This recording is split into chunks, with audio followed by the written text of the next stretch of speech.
In today's episode, we're going to explore the mental and emotional challenges coaches face, especially navigating the low pay, high expectations, and constant pressure. If you're an athlete dealing with pressure, self doubt, or trying to stay confident through the ups and downs of sports, this episode is for you. Here on Hoops and Headspace, we go beyond the game to talk about what athletes face mentally on and off the court. Let's get into it. You look at your bank account and you're like, crap. You're like, crap. Now what? Why do so many people relate? It's obviously a problem. I think the biggest misconception is that coaching is easy.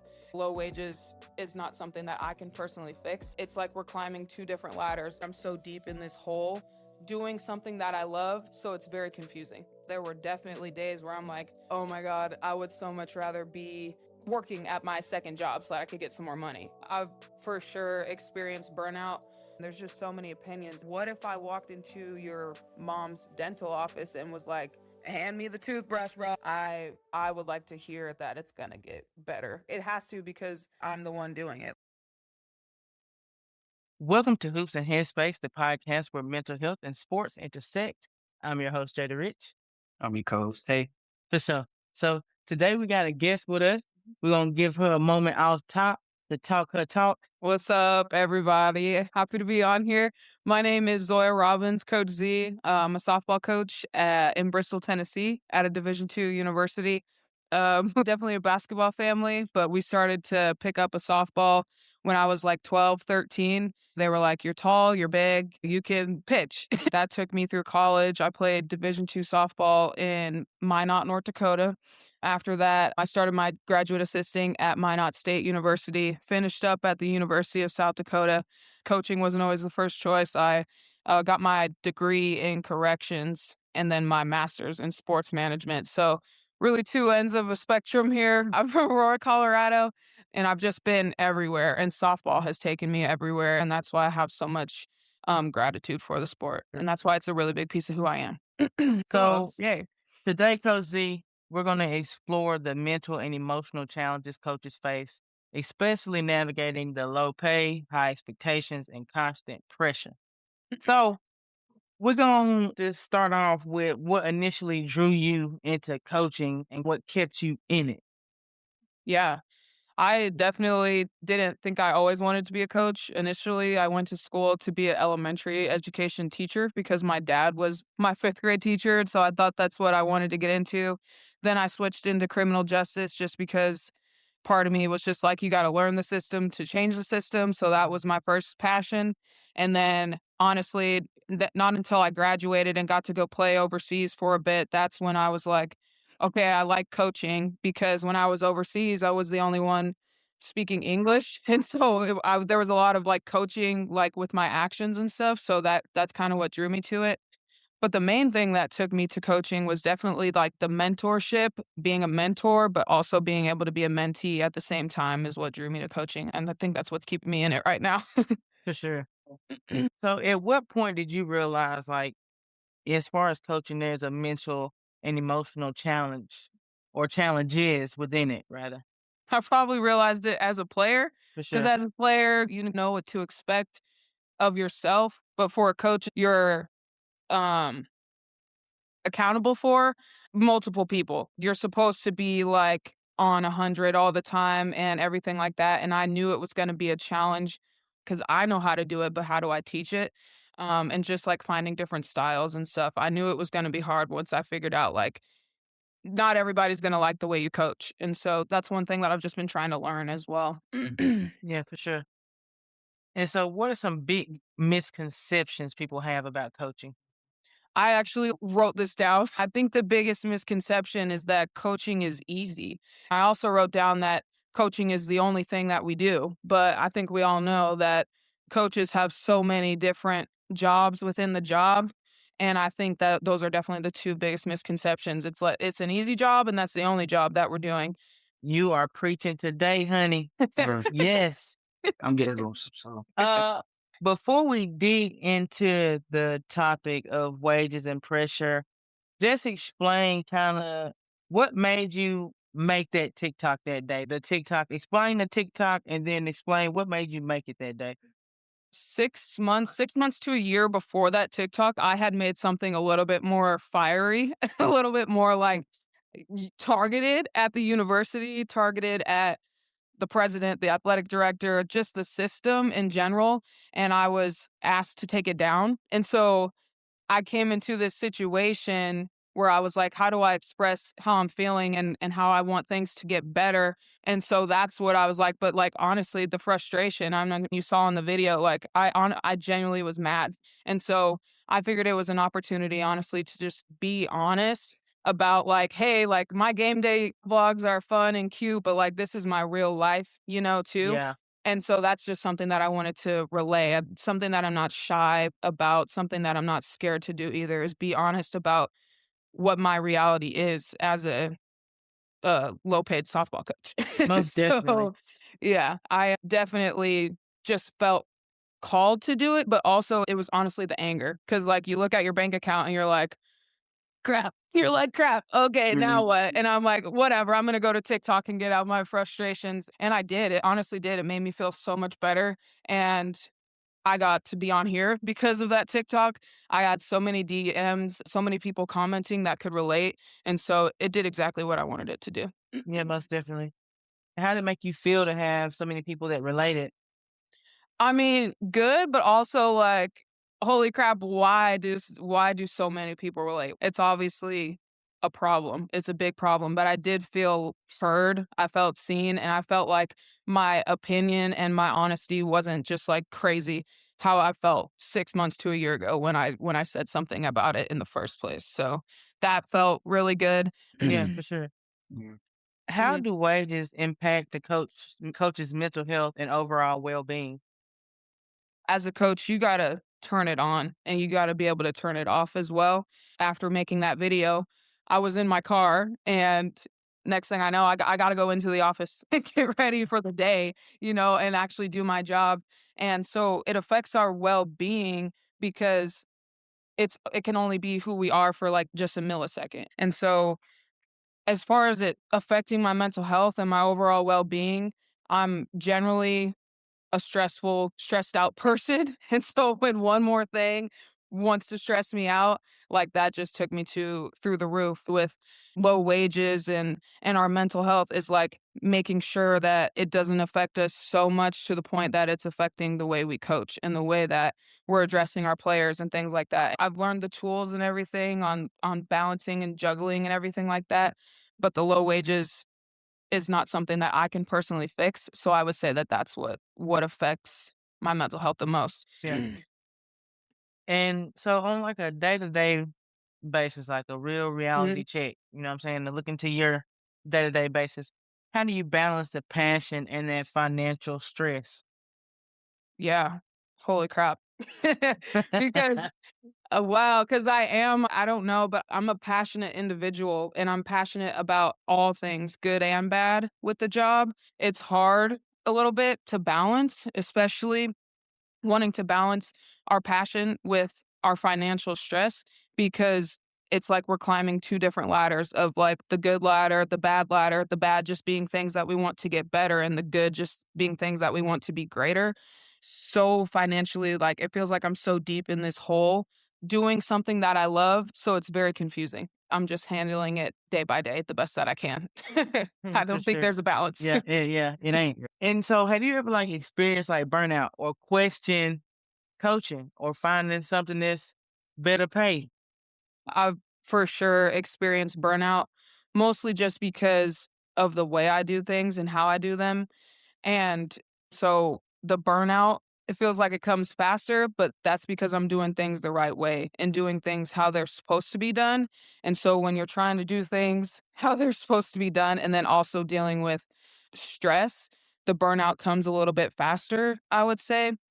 It's also been hard here at, this institution just because it's just me and the head coach, and so we're just doing everything, and so the burnout comes fast, but it also leaves fast too because we have to have a short memory, and days that I am feeling burnt out or the challenges are really getting to me, that's just when I just take a step back and really just try and reset literally in the hours that I'm sleeping or something like that, and just try and like go at it again the next day. I didn't know I was going to experience burnout. It just happened. Yeah. So, what's some of them things like that you didn't know you was gonna experience that burnt you out? I didn't really care when I got out of grad school. I didn't care where I was going. I just wanted a job. And I think the things that have burnt me out the most are honestly things that are outside of softball. I'm in Bristol, Tennessee, and I'm from Aurora, Colorado. And so it's just been experiencing two different worlds. And so that's something that I have definitely had to like take a step back from because I'm so passionate about everything, like I mentioned earlier. And so things that I am passionate about that I didn't care about when I got out of grad school because I just wanted a job, like the politics, the religion, the environment here, the whatever, like everything like that, just things that just came out of not left field. It just was a lot more different than I was expecting. It's not Aurora, Colorado. Yeah, for sure. Real quick, if you're listening to this and you're serious about growing, not just as an athlete, but mentally too, I've got something for you. I'm hosting the Mississippi Black Creators Podcast Summit this July, where creators, athletes, and storytellers come together to learn how to build platforms, grow their voice, and create real impact. Tickets go on sale May 1st, so grab them tickets on Eventbrite, and I have the link down below in the episode description. Also, if you've been tapped into Hoops and Headspace, make sure you check out Hoops and Headspace films. We got some real stories and documentaries on sports, culture, and mental health. And then check out Hoops and Headspace Academy, where we go deeper on mindset, leadership, and athlete development. Now, let's get back into it. Yeah, let's talk about this. How do you feel like, those financial limitations affect the quality of leadership? Doesn't affect the quality, but it definitely does. Because there were things like even when it came down to this summer, like we have weeds on our field, and that's something that I need to go pick up, but it'll take me days to go do. And it's something that I feel like I'm not getting paid for. So I'm like, why do I have to do this? Why me type vibe? And so if the girls were there, I could sense myself being a little bit salty. And I know last year was my first season last year, and I could definitely feel myself take a step back unintentionally. And just because of the financial step back, because why am I giving 150% to a place, an institution, or whatever it may be that is not even giving me worth for me? I would like to say that it didn't affect my leadership, like as far as like who I am at my core and as a person. I don't think it affected that, but there were definitely days where I'm like thinking like, oh my God, I would so much rather be working at my second job so that I could get some more money or whatever it may be. Our off days aren't off for me because I'm already working at a different job, you know? So there's just a lot of things that go into the leadership part for sure, but the financial part definitely has a play in it. For Icing sure. people out too if I could. Right. I would be You icing feel them me? out. Me too. You know what I'm saying? I'll top. But now we're gonna talk about the mental and emotional load for the coaches. Who pours into coaches? Who pours into Mhm. Coach Z? Yeah, I was talking to my head coach about this today because we were going to go pick up chalk. Nice little car ride. But I was like, obviously, you pour into me. The person that I'm working for pours back into me. We're just going back and forth, Mhm. really like keeping each other alive. Right.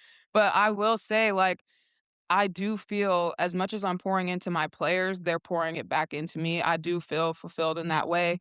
And also, what you call it, the institution, the university should be pouring into us, whether they are or not is a mystery, but they should be pouring into us. I just feel like in order to keep coaching and in order to feel like my cup is being filled, I need to feel that reciprocation of like the people that I'm pouring into. Yeah. Not that it's tit for tat or anything like that, but if I'm doing XYZ for you and you can't, whatever, show up to practice 15 minutes early, like what's the point? But coaches in general, I couldn't tell you. I couldn't tell who pours into their cup because there's just so many directions we're being pulled. And especially coaches like myself that are far away from their families, we're like trying to rely on people that we don't actually know, it is probably the coach themselves. I got a question. With you being so far away from home, has it played like a big mental part? So initially I didn't think it would because I thought I was used to it because Minot, North Dakota was about 14 hours away when I went to college, and I was there for 4 years, and I was like living it up. But I can feel it now for sure, especially kind of like how we touched on earlier, the environment that I'm in, maybe not being something that I can relate to as much is I can definitely feel that separation more just because I don't have many like-minded people around me. So I would definitely say that it's taking a toll on me a lot more than it usually would. Yeah. And so, what are some signs that a coach is mentally and emotionally drained that people may not realize? Exhaustion, like the noticeable exhaustion. The exhaustion shows, and whether it'll show physically, it'll show on your face. You can't hide exhaustion. You really can't. When I am mentally and emotionally drained, my fuse is short. It's so much shorter than usual. I would also say another like physical thing is like distancing themselves. I would think that when coaches are mentally and emotionally drained, they need to take a step back, and their step back, since they've been needing to take that step back for so long, it happens to be 10 steps back, and then that's when it becomes noticeable. So, how do coaches set boundaries without feeling like they're, you know what I'm saying? You don't want to turn your players off. Yeah. You know what I mean? So, how do you still set boundaries without I need to answer making your because players feel Yeah. like that? this year, this is my first year being an assistant coach, so I need this. Yeah. I would say that boundaries need to be set firmly at the beginning of the year. That's one thing is you can't just be setting random boundaries throughout the year because then that's what catches your players off guard. Honestly, I first year out, even when I was a graduate assistant, I had zero boundaries. I had none. I will do anything you need me to do. Just let me know and I'll be there in 2 minutes. And I mean, going back to burnout, like that's how you experience burnout faster. You say yes. I was a yes woman. And I think this year the main way that I set a boundary was maybe not saying yes to everything. So Yeah. that is something that I did better this year at the beginning of the year of just saying like I do want to be there for you. I will be there for you, but I'm a human and I have other things to do and I can't do everything. So, I would say that boundaries need to be set firmly at the beginning of the year. That's one thing is you can't just be setting random boundaries throughout the year because then that's what catches your players off guard. how do coaches separate their identity from wins, losses, and athletic performance? Yeah. This one's so hard. This one's so hard, especially when you feel like that is your job or that's what everyone on the outside world thinks your job is to win. I think it's hard for coaches to separate their identity just because of how large that outside influence is. Because if everyone else is expecting you to win, it's really hard not to think like, oh my God, this is who I am. Oh my God, this girl just went 0 for 3. What am I doing wrong? Oh my God, this girl just let 4 bombs go over the fence. Like, why am I such a bad coach? Yeah. Like I take my players' successes and their failures very personally. And I think the way to separate it is to really just learn how to unplug and to learn how to like focus on who you are as a person and focus on who you are at your core outside of coaching, outside of the wins and losses. If you put so much value on those things, that's what's going to keep you in that circle. For sure. So, and what does healthy leadership look like in a system where you're wearing a lot of hats? I think healthy leadership starts with honesty and just like letting people know where you're at and who you are in that moment. Are you going to be honest about it or are you just going to compartmentalize it? And also just like being able to be in an environment that you can be honest. If my boss didn't want me to be honest about the things that bother me, like we probably wouldn't work out because that was something that we had already addressed in my first interview was like who I am as a person, who I am on TikTok, who I am in real life, things like that. Like being honest from the jump is definitely For sure. the way. And so now let's be broad, let's be vague here. How can schools, programs, or communities better support coaches beyond just performance expectations? So let's just say you're lacking in the financial area. How can they support me otherwise? And I was thinking, like, there's so many ways.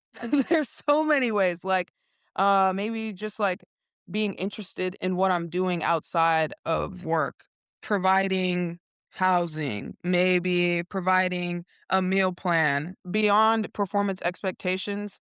I think most schools do that, and I will say that if most schools didn't, there wouldn't be collegiate athletics because we would just have a bunch of angry, overextended head coaches that don't feel supported. And that was another thing too about a year ago that I was thinking about is what exactly am I working for outside of wins and losses? What exactly am I trying to do here? And I think that pouring into our girls and pouring into different programs like around help as well. And I think that supports coaches as well. Like just like things like SAC, meals, professional development opportunities. I think that is super huge and what keeps coaches maybe that are underpaid at institutions because they feel supported in other ways. They feel like, okay, even though I'm not getting paid much, I feel like I'm still growing into a better coach or individual because my university provided XYZ. For sure. And I like that answer. You ain't say give me $1,000,000. No, yeah. Those are Small stuff. simple, I doable don't need that. I don't need that. things. And what changes need to happen in sports culture? Hey, what's gonna get me? I seen it. I seen that eyebrow go up. Oosh. To better protect coaches' mental health. Yeah, I think it's just like it sounds so cliche, but just like remembering that coaches are humans too. People have so many things to say. People have think that they can do things so well and they think that they can do things better than you and there's just so many opinions and it's not like that for literally any other job. Like we were saying earlier like what if I walked into your mom's dental office and was like hand me the toothbrush, bro. I'm ready to go. Like, I'm ready to get to sizzling this lady's because this is how I would do it. And I think it's better. Like, in sports culture, to protect coaches' mental health, like, they put yourself in our shoes. That's the only thing really I can say is like, okay, you truly think you can do this better? Like, go ahead and do it. Make sure you tell your boy. Or just be Tell your quiet. boy. That's the clip, Jamie. That's Tell your the boy. clip, right? Yeah. That's my main thing. Could you do this? Could you Sure. really do this? For sure. I love that answer. Some great answers. If there's a coach right now who feels overwhelmed, underpaid, and undersupported, what would you want them to hear? What I want to hear right now is that like it's all going to work out. I would like to hear that it's going to get better because that's the only Yeah. way. That's the only way. It has to. Like it has to because I'm the one doing it. Like it's going to get better because For sure. I'm doing it. I try and now focus on the things that are great for me, especially in this situation. What's good for me right now, even though maybe I am overwhelmed, underpaid, and undersupported, what's good for you right now? I would like to hear that it's gonna get better because that's the only Yeah. way. That's the only way. It has to. Like it has to because I'm the one doing it. Like it's going to get better because For sure. I'm doing it. I love that. I love that. Podcast. All right, so thing. Coach Z, we have a talk your talk in the beginning where Yes. you give your info, you tell us who you are, where you're from. Then we have a talk your talk at the end. This is where you give yourself your flowers. You congratulate yourself. You talk about all the things you have done, all the things you are doing, and the things you have coming up. You know what I'm saying? This is where you let them know about the Okay. TikTok, you and Grizzly, everything you want the folks to know. Yeah. So Z, Yeah. talk your talk. Yeah, I feel like I'm in a really good spot right now. I feel like things really just started for me, so that's a reassuring feeling. I'm feeling like the sky's the limit. I'm feeling like really there is no ceiling for me as far as coaching, but I also think that I could pivot into so many different directions. Nobody will ever know what I'm about to do next, but I really would like to dive into TikTok a little bit more. It is something that I actually really enjoy. I enjoy doing social media for our team, for the school, things like that. I just want you guys to know that you won't know my next step until I like that. I like it. Might Yeah. steal that one. Might steal that Yeah. Yeah, telling man, you. Coach Z, I do appreciate you and your Yeah. isms on Hoops and Headspace today, man. one. You know. For sure. Yeah. Get a lot of game. Yay. All right.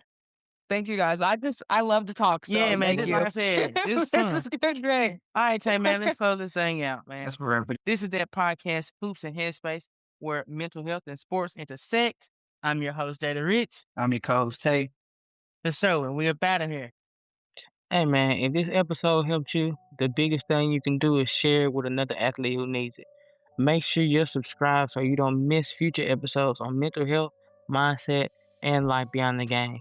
And if you're ready to take things deeper, tap into everything we're building. There's Hoops and Headspace Films, there's Hoops and Headspace the podcast, and there's Hoops and Headspace the Academy.